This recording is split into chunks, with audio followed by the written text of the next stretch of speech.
what everyone needs to know about oral sex, even what some people refer to as swallowing sperms or semen. I come on this video to educate the world, anybody, the male, the female, about one, the difference between semen and sperm. One is a stream, while the other is like fish in the stream. Some streams do not have fish, but some have. In our villages, you find streams, water flowing down the valleys. And people use it as drinking water. Some are even very safe sources of drinking water.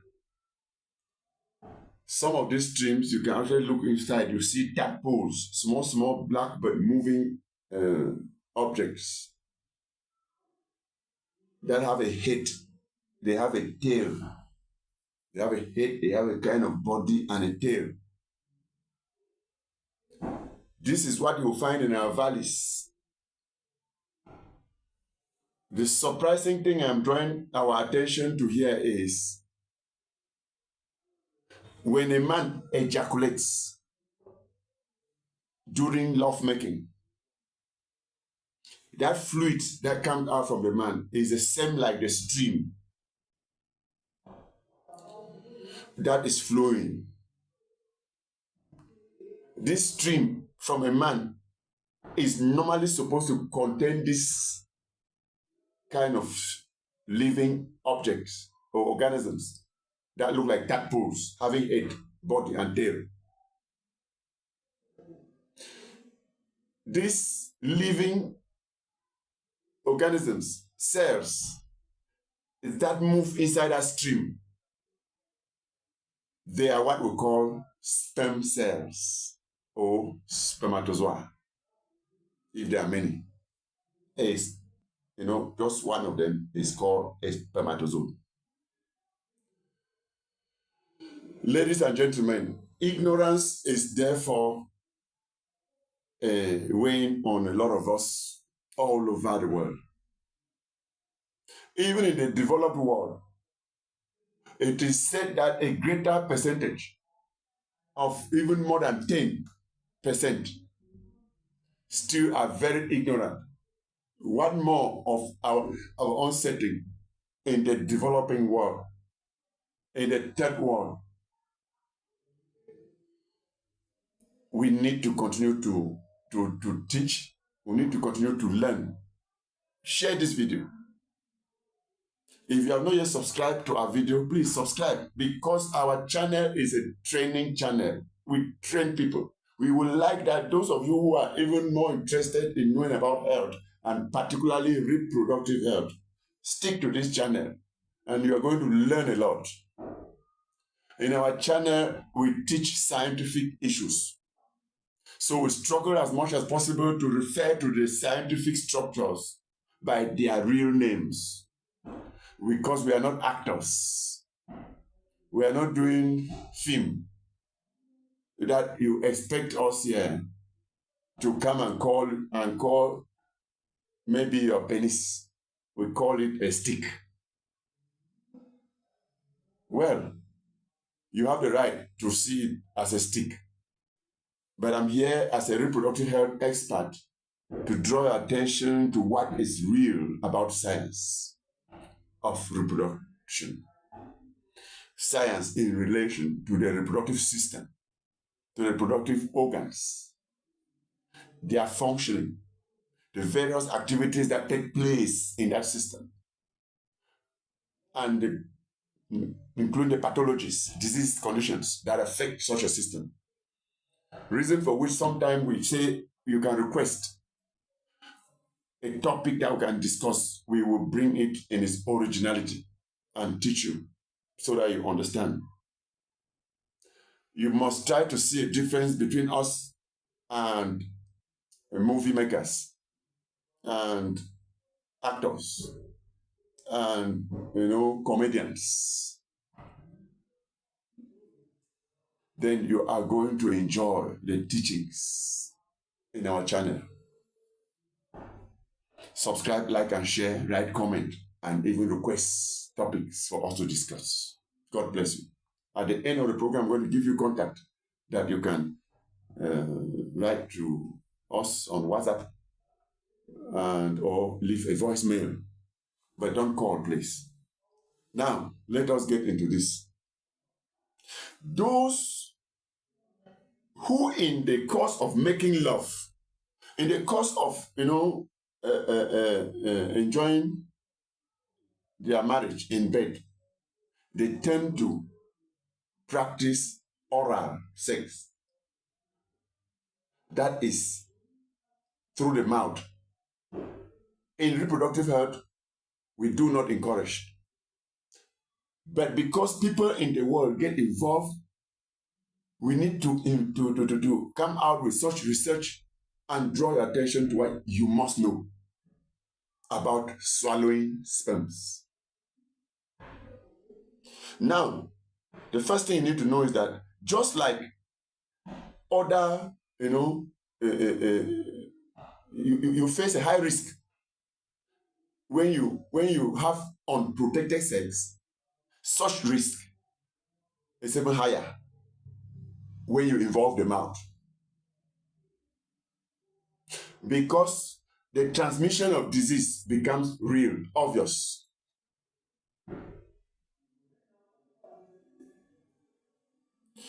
Now, any kind of disease that is a sexually transmissible infection, you stand a risk of having it. Is it gonorrhea? Is it syphilis? Is it chlamydia? Even amongst viruses or viral infections, like involving herpes, like herpes simplex, involving hepatitis B, involving HIV. In fact, sexually transmissible infections as a whole become real because those who involve their mouths do not put on any form of protection. There is no mouth condom.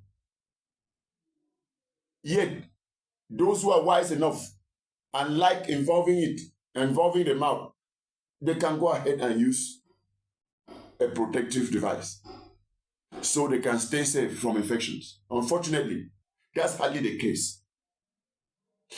A lot get themselves highly exposed by involving the mouth, and then later you then see them pretending to be using preservative, wearing condom to use now in the vagina. What are you doing? What did you do with your mouth?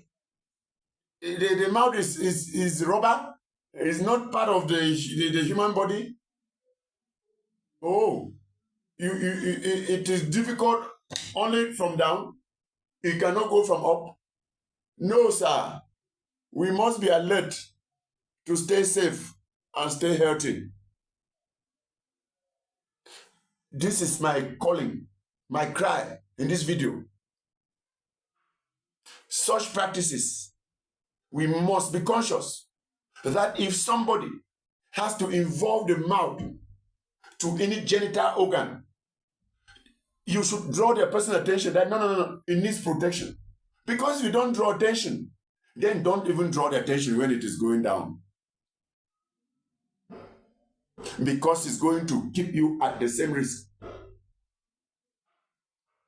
Now, this is one thing you need to know.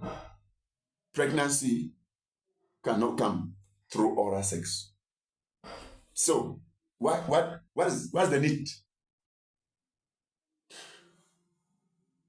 The only function of sperm cells, is to fertilize the female egg. Is there female egg in the mouth, in the stomach cavity, in your intestine? You want to swallow, you're swallowing sperm. So that you should do what? Medicine is medicine for what?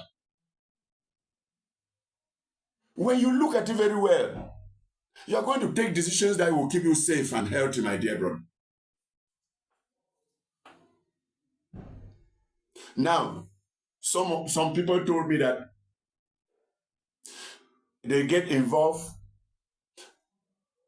in oral sex because they don't have a woman, or I am not married, or I do not want to stay long without ejaculating. I have learned that if a man doesn't have regular sex, he can develop prostate problem, prostate enlargement, prostate cancer, and so on. A lot of people, because of this, they get engaged in certain practices that endanger their lives. Let me draw your attention to one thing. If you don't ejaculate, my dear brother, you will not die. You are not hurt. There are different ways you can learn to remain active and stay safe, instead of getting yourself exposed dangerously to infections. If you do not release this sperm, it will not hurt you. They live their lifespan when they are produced in the system. They die, they degenerate, they get reabsorbed into the system. I need to remind you that this semen, which is a stream, it contains some energy. It contains food, end products, like fructose, like glucose. It contains proteins, contains potassium, magnesium, and all of that, meaning that they are also very important to the system. But are you safe? Just be very sure that you and your partner, you are very healthy. You can go for your screening. If you must practice it, good. If not, when they go through the vagina, which is a normal way, they serve the good purpose. Those keep entering your system to provide your system with these good qualities. Even the sperm cells live their lifespan, they die. The egg has been in the woman every month. Egg release. No egg has killed a woman before. Because when the egg is finally released, it lives in the lifespan, dies, reabsorbed, and the system is healthy. This is the same thing in the system of man. Don't tell me that a lot of sperms have not had sex for 2 weeks, or 1 month now, for 2 months. Oh, a lot of sperms have gathered, they are killing me now. No. No, sir. No. You have to stay alive, stay healthy, visit your doctor regularly. Try and have a moment you meet your doctor for general screening and some counseling, some education, some piece of advice. You will stay healthy. There is another one thing. Some people are allergic to the semen, this fluid that comes out from the man. And so it may cause them itches, it may cause them rashes, it may cause them some form of disorder that they may suffer for months. It may cause blisters, wounds. Some people are just allergic to it. If it touches any part of their body, brings problem. Why do you predispose yourself to all of this trouble? If you have a comment right, please, you can still talk with me one-on-one on this number. +237 694 353141. Only messages or voicemail. Thank you for watching.